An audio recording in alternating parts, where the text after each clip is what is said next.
I'm Hannah Cole, 27 years old, and the message that ended everything came on a gray Tuesday morning. My phone buzzed, and there it was, a single text from my mother that read, "You're banned from Thanksgiving until you apologize, idiot." No explanation, no warning, just that cruel line flashing across my screen. For a long minute I stared at it, waiting for the punchline, but none came. Something inside me went quiet. I closed my phone, turned off the light above my desk, and decided that if I was no longer welcome at their table, neither was my money. 3 days later, while they carved turkey without me, the bills I'd been covering for years came due, and my phone lit up with 87 missed calls. Before I go any further, tell me in the comments where you're listening from and hit that like button if you've ever been treated like the outsider in your own family. On the surface, my family looked picture perfect. We were the kind who lined up in matching sweaters for holiday photos. The kind who sent Christmas cards printed on glossy paper with a caption that said, "Grateful for all we have." But the truth was buried beneath those smiles. Behind the turkey dinners and tidy living room was a quiet imbalance that no one wanted to name. My mother Linda loved the appearance of togetherness, and my father Mark kept the peace by keeping silent. I was the middle space between them, not loud enough to argue, not reckless enough to praise. From the time I was old enough to sign my own checks, I'd been the one holding everything together. When Dad had heart surgery 2 winters ago, I covered what the insurance wouldn't. When the electric bill slipped through the cracks, I paid it before the lights went out. It started small one month, then another, until just this once became every single time. I wasn't rich, but I was responsible, and that was enough for everyone to lean on. My parents never said thank you. They just treated it like gravity, something they could depend on without thinking about it. Ethan, my cousin, was the opposite of me. He could do no wrong. He worked in sales, always bragged about his commissions, and never seemed to notice that his parents and mine whispered about his debts behind closed doors. My mother adored him, called him a born winner. When he posted a new photo from some rooftop bar downtown, she'd show it to me and say, "Why don't you ever go out like Ethan? You work too hard." I'd smile even as I transferred another payment to cover the internet that she'd forgotten to pay. Every holiday, Ethan's name floated to the top of every conversation, while mine sank quietly into the background. I wasn't jealous. I was just tired.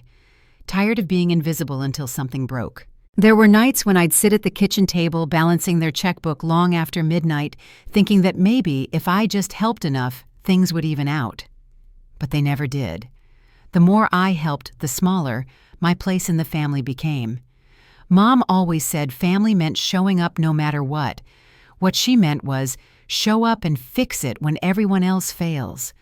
When she wanted a new phone, I added her line to my plan. When Dad's truck needed tires, I put it on my card. It wasn't generosity anymore. It was habit. Somewhere along the way, I stopped being their daughter and became their safety net. The night before that text arrived, I'd called Mom to ask about Thanksgiving plans. She said she'd text me the details later, her tone clipped like she was distracted. That night, the family group chat buzzed with messages: Aunt Patricia confirming the cranberry sauce, Dad sending a thumbs-up emoji, Ethan joking about limited seating this year. When I scrolled down the list, my name wasn't there. I waited, thinking it was a mistake, and finally typed, "Did you forget me?" The reply came fast. "Limited seating. Try Christmas if you behave." It was from Ethan. No one objected. Not my parents, not my aunts or uncles. Just a thread of silence that told me everything I needed to know. I called Mom, and the sound of clinking dishes and laughter spilled through the phone. "You're not invited until you apologize to Ethan for embarrassing him," she said. I reminded her that all I'd done was ask why he kept borrowing money when he bragged about bonuses. In the background, someone chuckled. "Uncle Ray, I think," and said, "There she goes again, the family accountant." They all laughed. I hung up before they could hear my voice shake. The next morning I tried to tell myself it didn't matter. I'd work through the holiday, make something small for myself, maybe visit a friend. But when Thanksgiving Day came and I scrolled through photos of them around the table, Mom beaming Ethan carving the turkey, the caption reading, "Best family ever," a hollowness settled in my chest. Later that night I drove past their house.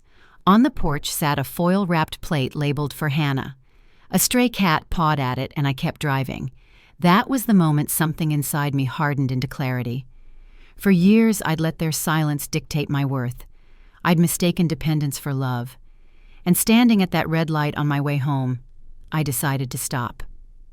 I didn't know exactly what would happen next, only that for the first time the next chapter would begin without them.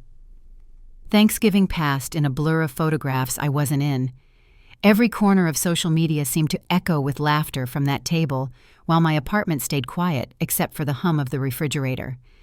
By Saturday morning, I'd already muted every family group chat, but silence came with its own weight. I kept replaying that one message from Ethan Try Christmas, "If you behave," until the words stopped stinging and just sat there like a bruise that refused to fade.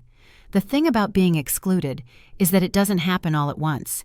It builds slowly like a leak that finally floods the floor. It wasn't new, not really. I'd grown up knowing that praise in our family had a specific direction, and it rarely turned toward me. When Ethan got his first job, there was a barbecue with balloons and speeches about ambition. When I got promoted, my mother's only response was, "That's nice, dear. Now maybe you can help us catch up on the water bill." I laughed it off at the time the way I always did, because it was easier than explaining how much those words hollowed me out. Mom loved to say that Ethan reminded her of herself at his age. What she meant was that he was charming and confident, and no one asked where his money came from. I saw the difference in little ways.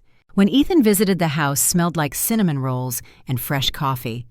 When I came home for a weekend, the guest bed was piled with laundry. Mom never meant it as an insult. She just never thought to do otherwise. If I brought groceries, she'd say, "You didn't need to do that." But if Ethan forgot to bring anything, she'd call it thoughtful. He's so busy with work, poor thing. It wasn't cruelty. It was habit.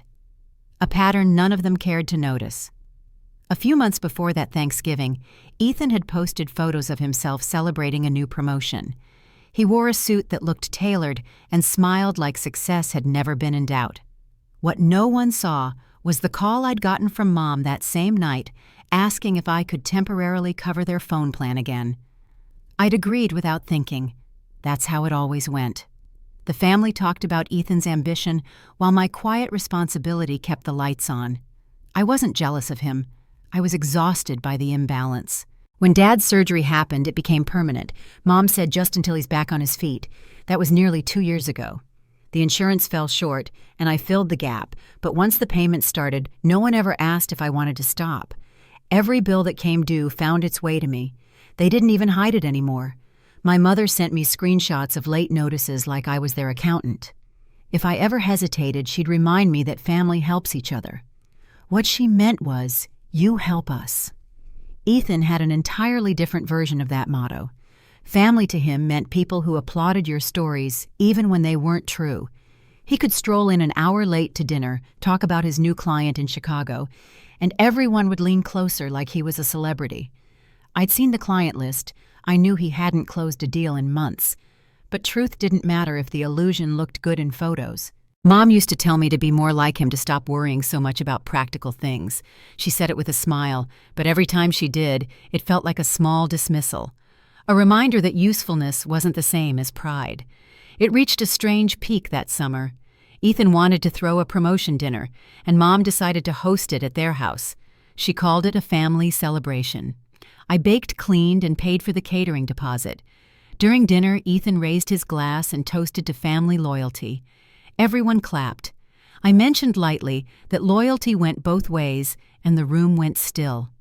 Later, Mom pulled me aside and hissed, "Don't embarrass him." 2 days later, Ethan texted her that I'd ruined the night with my attitude. That text became the new family truth. By fall, the invitation to Thanksgiving quietly vanished. Looking back, maybe that's when I stopped believing things would ever change. I started noticing details I used to ignore: the way my father's eyes darted away when I spoke, the way Aunt Patricia's smile tightened whenever I questioned Ethan's stories. It was as if the family had silently agreed that my role was to absorb the inconvenience of their lives. I was the fixer, the steady one, the invisible backbone, and they liked it that way. There were small moments when I tried to belong again. I'd bake Mom's favorite pie, bring flowers, or offer to help around the house. She'd thank me, but her tone always shifted once Ethan arrived. Suddenly, I was the background noise again, the reliable daughter who could be ignored because she'd never stop showing up. But when that text came, "You're banned from Thanksgiving until you apologize," I realized I'd finally been given permission not to. The following morning, I drove out of town for a few hours just to breathe. The highway stretched quiet and empty, the fields brown from the first frost. I stopped at a gas station for coffee and sat in the car watching the sky lighten behind the trees. Somewhere between sips, I understood that this wasn't about one holiday. It was about years of being told that love was something you earned by paying for it. I spent the rest of the weekend moving through familiar routines, laundry, groceries, the kind of errands that fill empty space, but everything felt sharper now. The next text from Mom came Sunday night. "Don't make this about money. Family comes first." I didn't reply. What I didn't tell her was that family had been about money for a long time, just not mine. Monday morning, as I walked to work, the city felt colder than usual. The leaves along the sidewalk were brittle under my shoes. At my desk, I opened my budget spreadsheet out of habit, staring at the long list of automatic payments still leaving my account every month. I realized I couldn't remember the last time I'd bought something just for myself. Every raise, every bonus, it all disappeared into someone else's problem. The thought made my hands tremble slightly on the keyboard. That night, I scrolled through my messages again. Buried between family chatter were months of small requests. "Can you spot me till Friday?" The car insurance bounced. "Need your card for the copay." It hit me that there was never a week when they didn't need something. I'd built a life where every crisis ended up on my shoulders. And it wasn't because they couldn't manage it, it was because I never made them. Still, a part of me kept hoping someone would notice. Maybe Dad would call just to ask how I was doing, or Mom would say she missed me. But the only calls I got that week were from creditors trying to reach them. The last one came Thursday night. The woman on the line said, "We've been unable to process payment for the Cole household. Is there another number I should call?" I told her no, and hung up before my voice cracked. That night, sitting in the quiet of my apartment, I thought about the Thanksgiving table, about the photo Mom had posted with the caption, "Best family ever." The truth was, it probably had been the best one they'd had in years, because the one person who always made things right wasn't there to fix it. The realization didn't hurt the way I thought it would. It just felt final. I closed my laptop, leaned back in the chair, and let the silence fill the room. Somewhere deep down, a single thought began to form a question that would change everything once I had the courage to answer it. If I stopped paying, what would happen? The weekend after Thanksgiving felt strangely quiet. I woke each morning expecting the usual flood of messages about bills, errands, or favors, but the phone stayed still on the counter. The silence didn't comfort me. It only reminded me how easily I'd been erased. By Sunday evening, photos of that family dinner filled my feed. Ethan laughing at the head of the table, Mom's caption glowing with pride, "So thankful for family." In every picture there was an empty chair, and I couldn't tell if it was mine or if they'd filled it without noticing. Monday came heavy and gray. The air outside carried that cold bite that smells like snow long before it falls. I went through the motions coffee coat train, but everything felt mechanical. At work, my coworkers talked about leftovers and long weekends, their voices bright with stories of family. I nodded where I was supposed to, smiled when someone joked about overeating, then slipped back into my quiet rhythm. It wasn't embarrassment that kept me silent. It was exhaustion.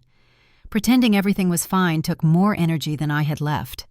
That afternoon, my phone buzzed with a text from Aunt Patricia. "Don't make this about money. Family comes first." I stared at the screen until the words blurred. The same woman who'd posted a photo of her perfect Thanksgiving was telling me not to ruin the illusion. I didn't answer. I deleted the message and turned my phone face down on the desk, letting it vibrate with more notifications I refused to read. Later that evening, I stopped at the bakery near my apartment. The smell of cinnamon and warm bread usually soothed me, but that day it felt hollow. Aunt Patricia happened to be there too, standing at the counter in her red scarf chatting loudly with the cashier. When she saw me, she waved me forward like she was calling a child. "Oh, there she is," she said with a laugh, our sensitive one. The cashier's smile faltered, unsure whether to laugh. I just said, "Hi, Aunt Patricia," and waited for her to finish her order.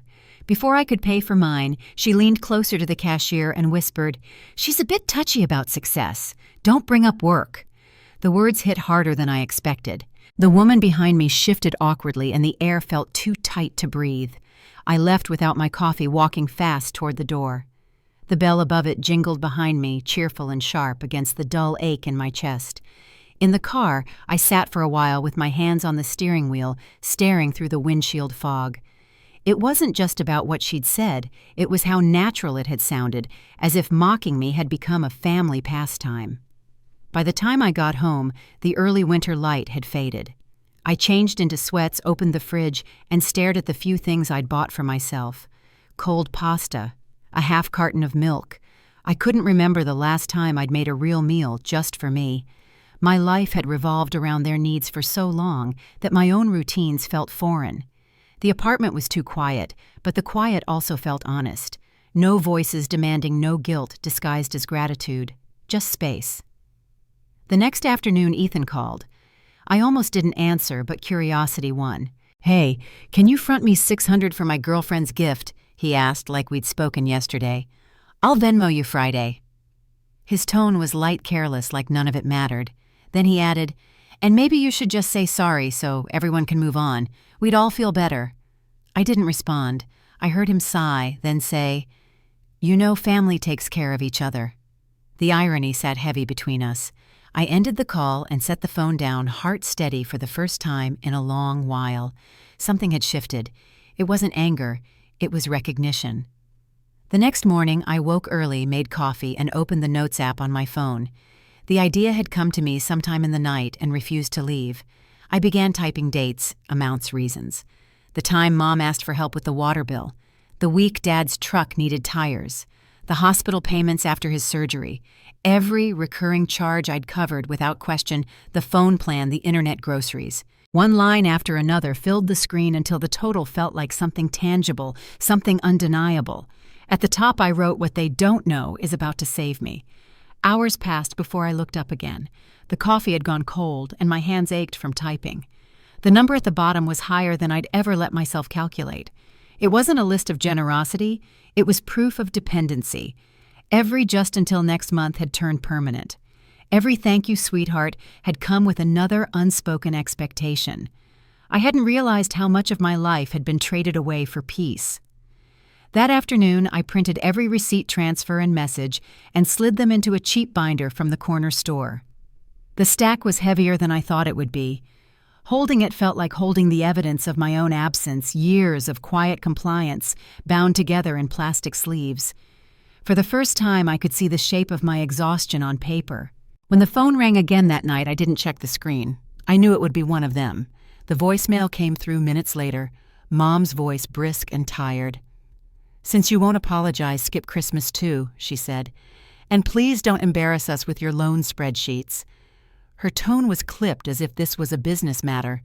I deleted the message before it ended. The silence afterward wasn't empty. It was still. I spent the rest of the evening sitting by the window binder beside me, watching the city lights blur against the glass.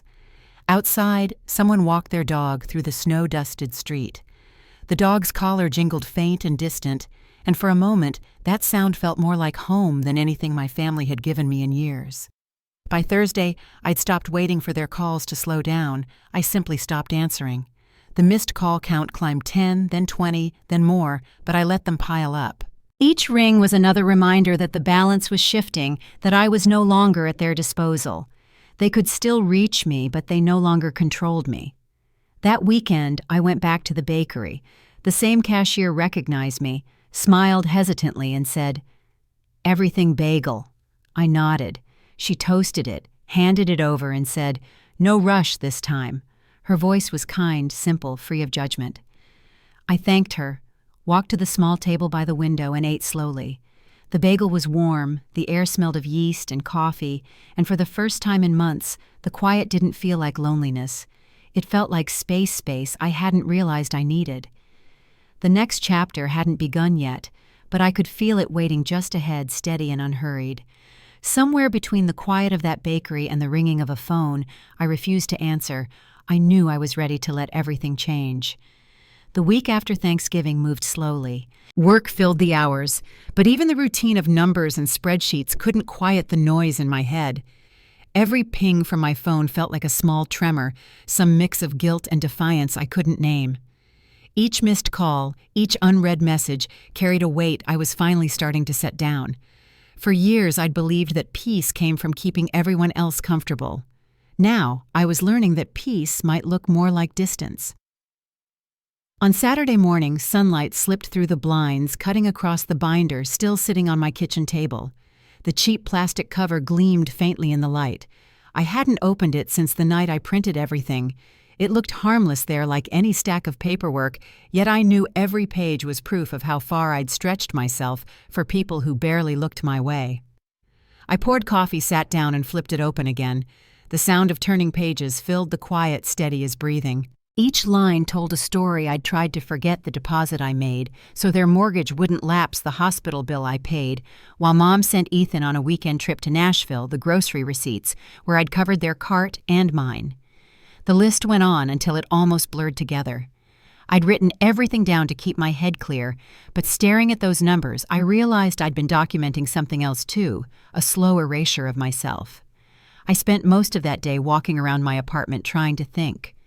My place wasn't big, but it was mine, and it carried a kind of silence I'd grown used to.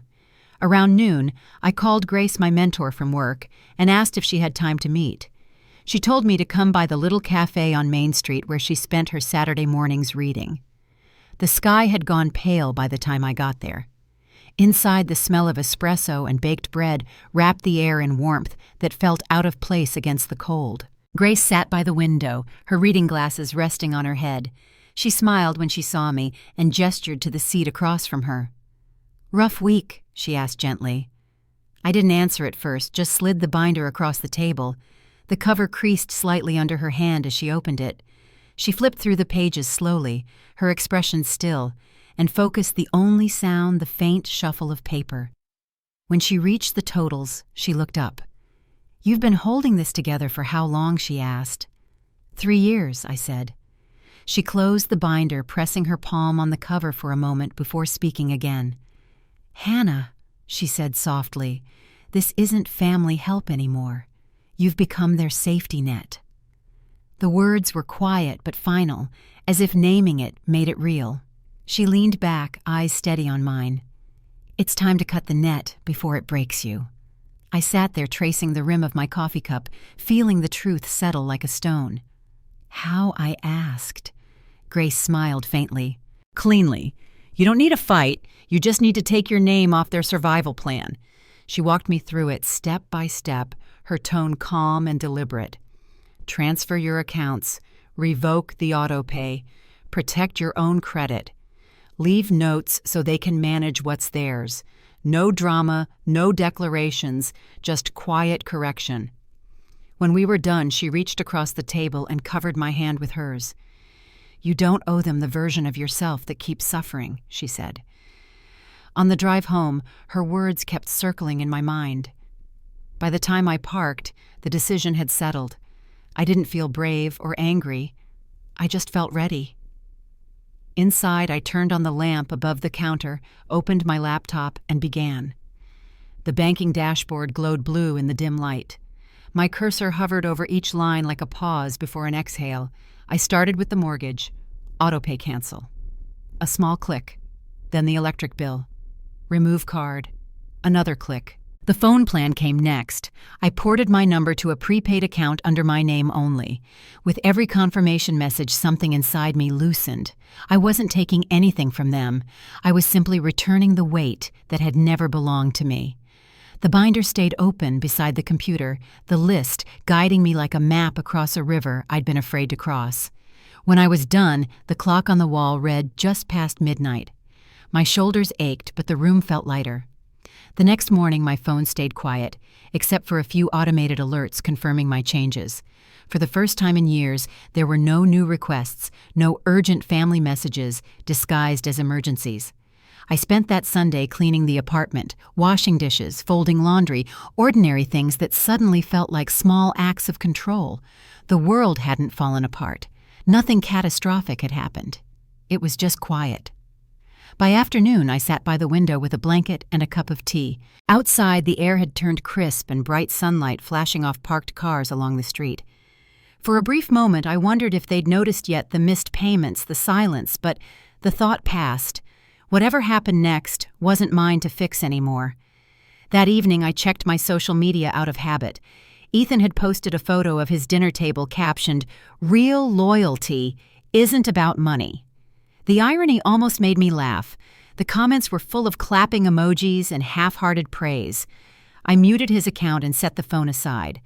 The quiet after that click was deeper than I expected. Monday came and went without a single message from home. I kept waiting for something dramatic, a call, an argument, but it didn't come. The only sound that broke the stillness was the low hum of the refrigerator and the faint rhythm of my own breathing. I'd spent years living on edge, always ready for their next crisis. Now that it was gone, the calm felt unfamiliar, almost foreign. But it was mine. That night, while washing the last cup from dinner, I noticed the binder on the counter. I thought about putting it away, but instead I left it there. It didn't look like evidence anymore. It looked like closure. Outside, the city lights blurred through the thin curtain, and I realized the fear I'd carried, that they'd cut me off, that I'd lose everything familiar, had already happened long before I stopped paying. I'd just finally noticed. The days that followed felt steadier. I still checked my phone out of reflex, half expecting another demand, but each time the screen stayed blank, I breathed a little easier. The silence I dreaded was no longer punishment, it was permission. Somewhere deep down, I sensed the quiet wouldn't last forever. The bills would catch up, the missed payments would surface, and the calls would start again. But this time, I'd be ready. By Tuesday morning, the silence finally broke. My phone buzzed on the counter screen, lighting up with Mom's name. I hesitated before answering, already guessing what waited on the other end. Her voice trembled as soon as I said hello. "The mortgage didn't clear," she said. The words came out in fragments like she was afraid to speak them aloud. Behind her, I could hear the faint hum of the refrigerator and the creak of Dad's chair. She didn't ask how I was doing. She didn't mention the missed holiday. Just that one sentence. "I'll come by," I said quietly, and hung up before she could respond. For a long time, I just stood there, the hum of my apartment sounding louder than usual. I gathered the binder, slid it into my tote bag, and drove across town. The sky was washed-out gray, the kind that made the streets look tired. When I pulled into their driveway, I noticed how the blinds were half-closed lights spilling unevenly across the front room. The house looked smaller than I remembered. Inside, the smell of old coffee hung in the air. Mom sat at the kitchen table with her hands clasped tightly, knuckles pale against the wood. Dad was beside her, gray around the mouth, as if sleep had avoided him for days. I set the binder on the table between us. It landed with a soft thud that sounded heavier than it should have. "This is private," I said. "No audience." Dad rubbed his forehead. "We thought Ethan was helping with the payments," he said, his voice low. I shook my head. "He told you that because I was paying," I replied. I opened the binder and turned it toward them. "Here are the transfers. Every one of them straight from my account to your mortgage company." Mom hesitated, then reached out, flipping the pages slowly. Each receipt carried her reflection in the plastic sleeve. Her hands trembled slightly as she read utilities, groceries, prescriptions, phone bills. The silence stretched until even the clock seemed to stop ticking. "You banned me from Thanksgiving until I apologized," I said softly. "So I stopped paying for the holiday you enjoyed without me." The words didn't rise or break. They came out calm, steady. "And I'm done funding the parts of me you're ashamed of." The front door opened just then. Ethan walked in, still wearing his jacket, his phone in his hand. He stopped short when he saw the binder on the table. "You're really doing this?" he asked, his voice sharp with disbelief. I met his eyes. "Yes." He let out a short laugh. "You can't just walk away. They need you." I slid a clear sleeve from the binder and laid it in front of him. His name was highlighted on half the pages. Text messages, transfers, Venmo promises that never came through. You said you'd pay me back every time I said. You never did. He scanned the pages, jaw tightening. This is petty, he muttered. You're making a scene. I leaned forward slightly. No, I said. I'm setting a boundary. Mom's lips parted, but no words came. Dad's eyes were glassy as he looked down at the totals printed across the last page. We didn't know, he said quietly, like repeating it might make it true. I shook my head. You didn't want to know. It was easier to pretend Ethan was your success story, and I was just difficult. Ethan's face flushed. You think this makes you better than us, he snapped. I stood and gathered the binder. No, I said simply. It makes me free. He took a step forward. You can't just leave them like this. His voice rose, cracking around the edges. I met his stare, steady and tired. I'm leaving them like adults, I said, which you also are. For a long moment no one spoke. The only sound was the refrigerator humming in the corner and the soft buzz of a streetlight flickering outside the window. I tapped the binder once with my finger. I'm not asking for anything back. I left notes inside with contact information for each company and directions for setting up their own payments. From now on, you handle your bills. Dad finally looked up. What about Christmas? His tone was fragile, almost childlike. I met his eyes. I'll see how I feel. The words hung there between us, heavier than any argument. I tucked the binder under my arm, walked to the door, and stepped into the cold. The air outside was sharp enough to sting. I took a slow breath and let it go. Each step down the porch felt like a door closing behind me. Driving home, the roads were nearly empty. I stopped at a red light near the edge of town, the intersection quiet except for a single blinking crosswalk sign. For the first time, fear crept in around the edges. What if they never spoke to me again? What if silence became permanent? The light changed to green and I turned left, watching the streetlights glide past the windshield. Somewhere between one intersection and the next, the fear began to fade. Maybe silence wasn't a threat. Maybe it was what I needed. When I got home, I set the binder on the shelf near the door and stood for a moment in the dim light. My apartment felt small but solid, like a space that finally belonged entirely to me. The phone on the counter was flashing with missed calls. I didn't answer any of them. The following days moved quietly. The family group chat filled with messages about reorganizing bills, questions I wasn't tagged in.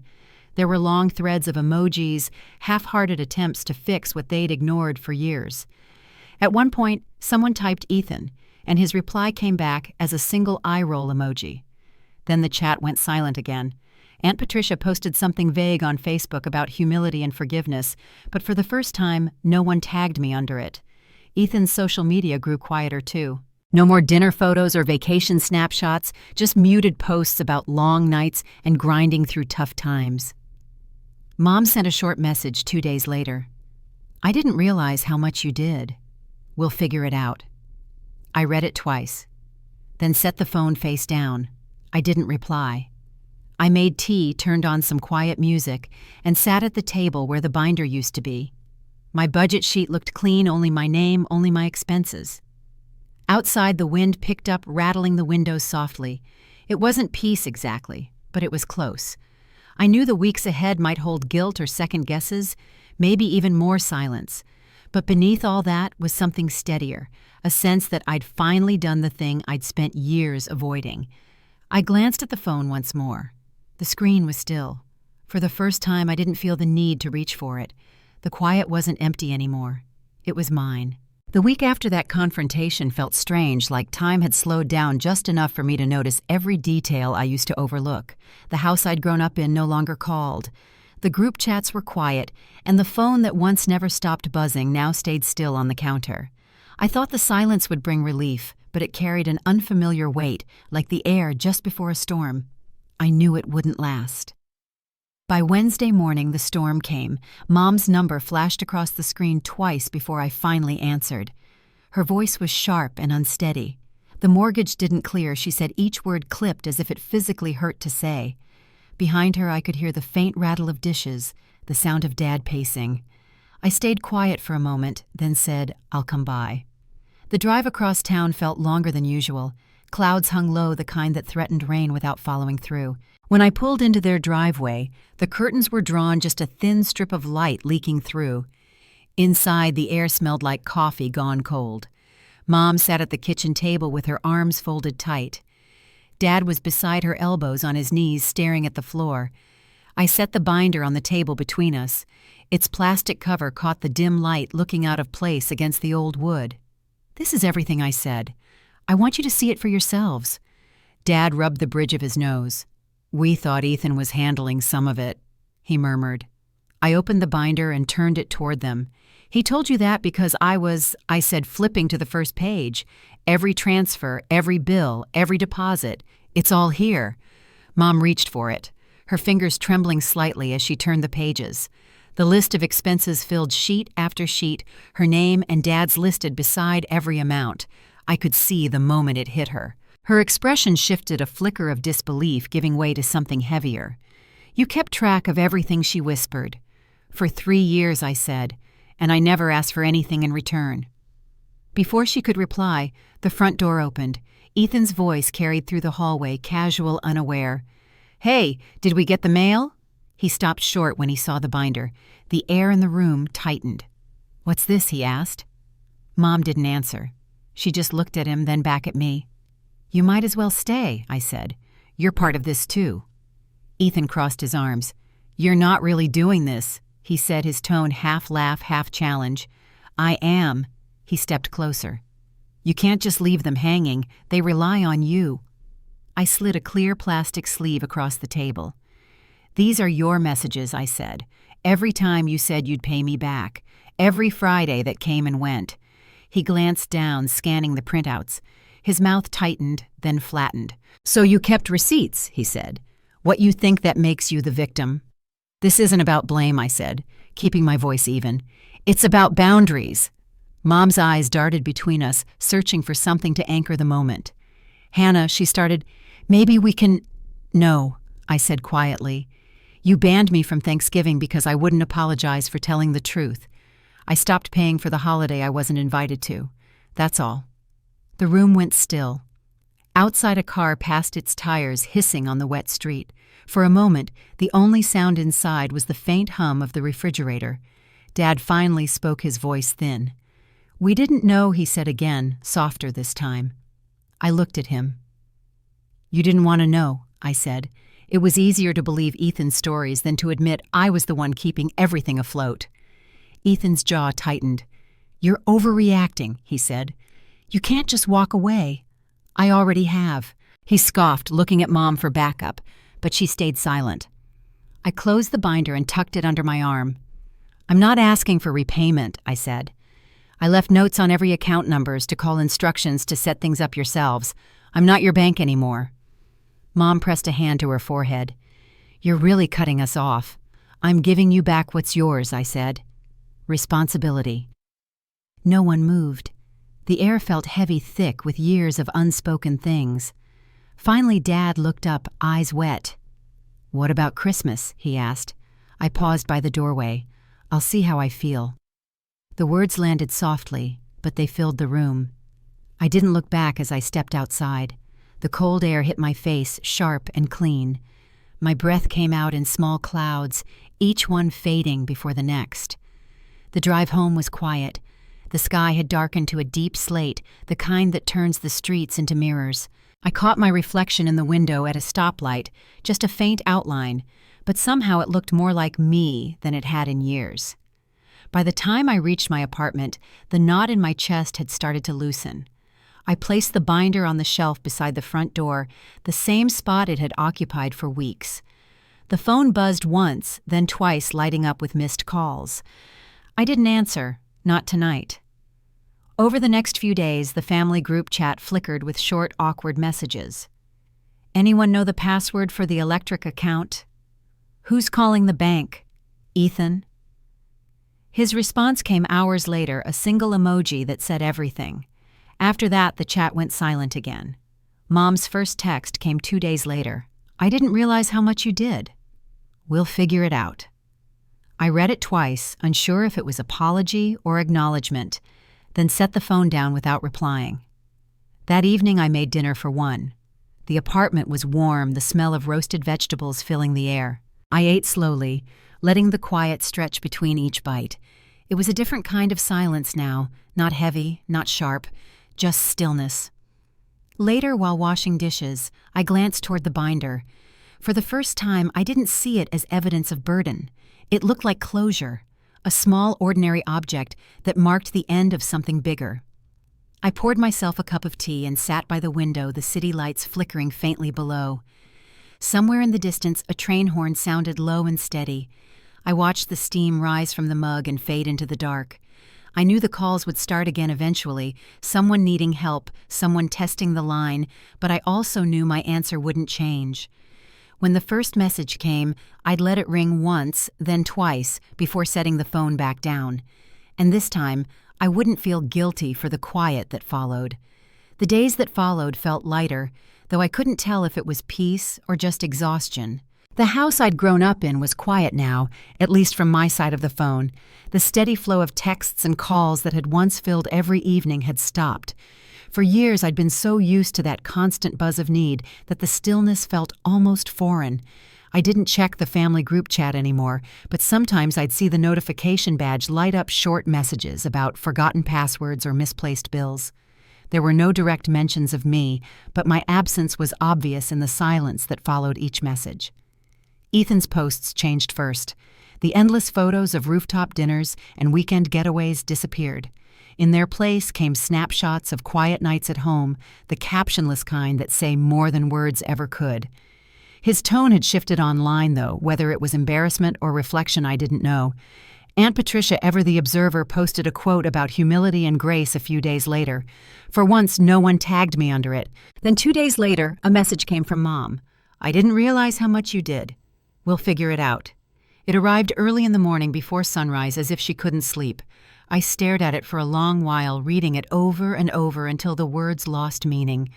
It wasn't an apology, not exactly, but it was closer than anything she'd ever said.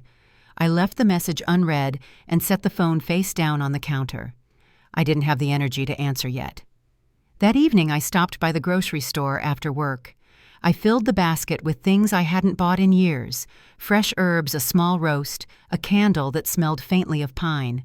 At home, I cooked dinner slowly, letting the scent fill the kitchen. I ate at the table, no noise, no conversation, just the quiet hum of the city outside. It was simple, but it felt like the first real meal I'd made for myself in a long time.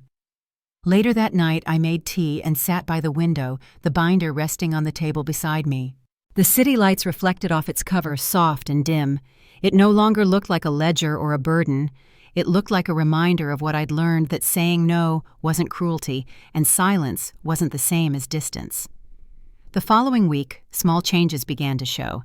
I checked my bank account one morning and realized for the first time in years there was money left at the end of the month. My paycheck stretched further than it ever had. I bought a new winter coat, nothing extravagant, just something warm, and fitted something I would have talked myself out of before. It felt strange to walk into a store and not weigh every purchase against someone else's need. At work, Grace stopped by my desk one afternoon. "You look different," she said, setting a cup of coffee in front of me. "Lighter." I smiled. "I think I am." She nodded, then added, "That's what happens when you start carrying only what's yours." Her words lingered long after she walked away. A few days later, Dad called. I almost didn't pick up, but curiosity got the better of me. His voice was softer than I remembered. "We set up the auto-pay," he said. "The mortgage and utilities. It took us a bit to figure out, but it's done." There was a pause, then he added, "I'm sorry, Hannah, for making you feel like a purse instead of a person." The apology was awkward and unpolished, but it was real. I swallowed hard, unsure what to say. "Thanks, Dad," I finally managed.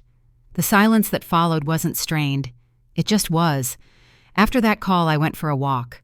The late winter air bit at my cheeks, but it felt good, honest bracing. Streetlights cast long lines across the sidewalk, and every window I passed glowed with small pieces of other people's lives. I didn't feel lonely, I just felt present. A week later, Mom reached out again. This time her message was simple. Dinner Sunday night, just us, no expectations. I stared at it for a long while before replying with a single word. Okay. When Sunday came, I drove to the house just before dusk. The porch light was on, and for a moment it felt like nothing had changed. But the warmth inside was quieter, stripped of the performative cheer that had once filled every gathering. Mom greeted me at the door, her eyes a little red around the edges.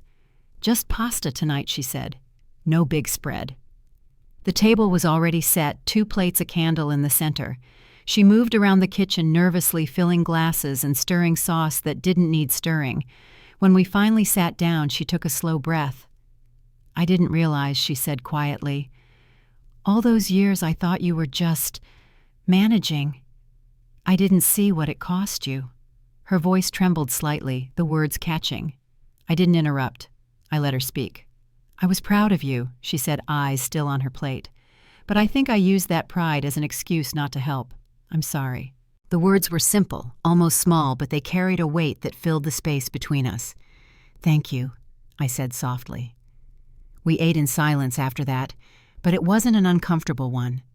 The quiet felt like a fragile truce, the kind that might hold if handled gently. When I left that night, she walked me to the door.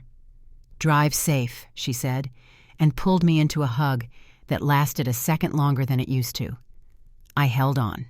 Just enough. Back home, the apartment was dark and still. I placed my keys on the counter, made a cup of tea, and sat by the window again.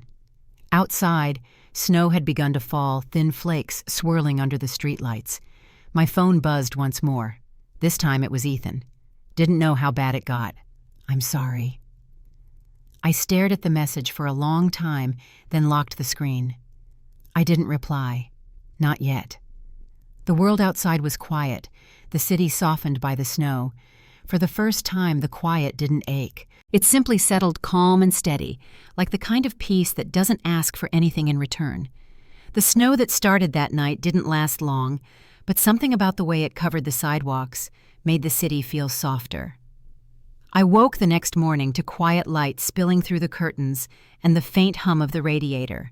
For the first time in years, I didn't have a list waiting for me, no bills to track, no transfers to make, no family emergencies disguised as errands. I poured coffee, sat by the window, and let the silence settle around me. It didn't feel empty anymore. It felt earned. Over the following weeks, things began to shift in small, almost invisible ways. My father called once a week just to talk, no hidden requests, no tension between the lines. Sometimes we spoke for only a few minutes, but those minutes felt genuine. Mom started texting small updates, recipes, photos of the backyard dusted with frost, even a picture of their Christmas tree simpler than I'd ever seen it. There were no grand apologies, just quiet gestures that said more than words ever could. Ethan stayed silent for a long time after that message. Then one afternoon, a letter arrived in the mail. The handwriting was shaky, the envelope creased, but it was from him. Inside, he wrote only a few lines. He said he'd found a new job, that he was trying to pay off his debts, and that he finally understood what I'd been carrying.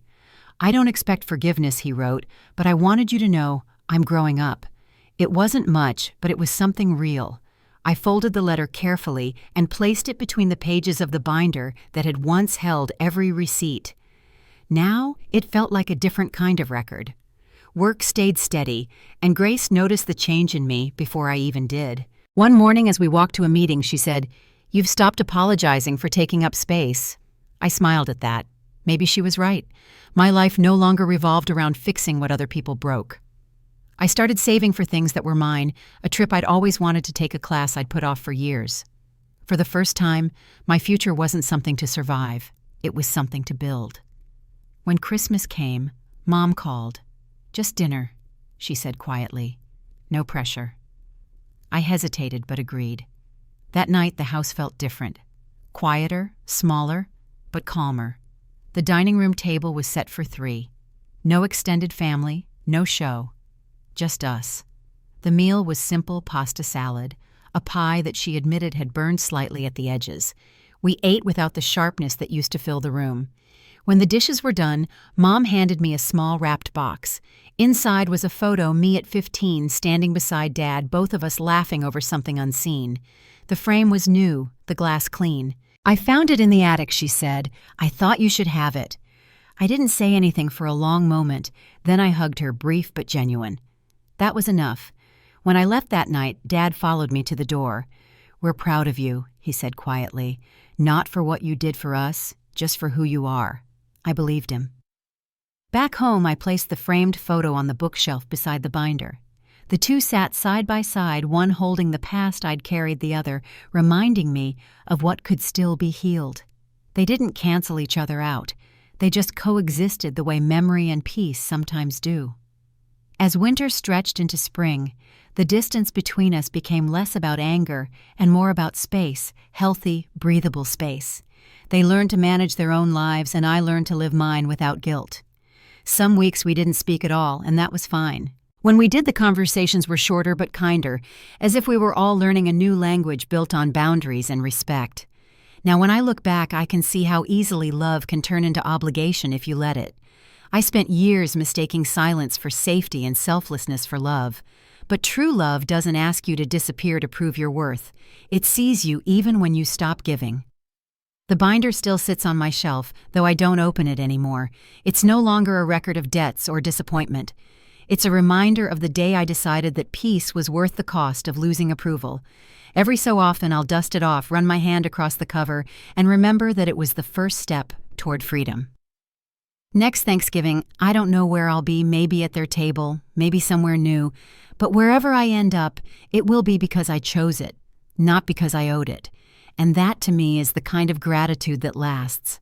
If you've ever had to find peace by walking away, or by finally standing still, I hope this story reminds you that strength doesn't always sound like anger. Sometimes it's the quiet decision to begin again. If this story spoke to you, take a moment to share your thoughts or pass it along to someone who might need it. And if you'd like to hear more stories like this one, stay close. There's always another chapter waiting to be told.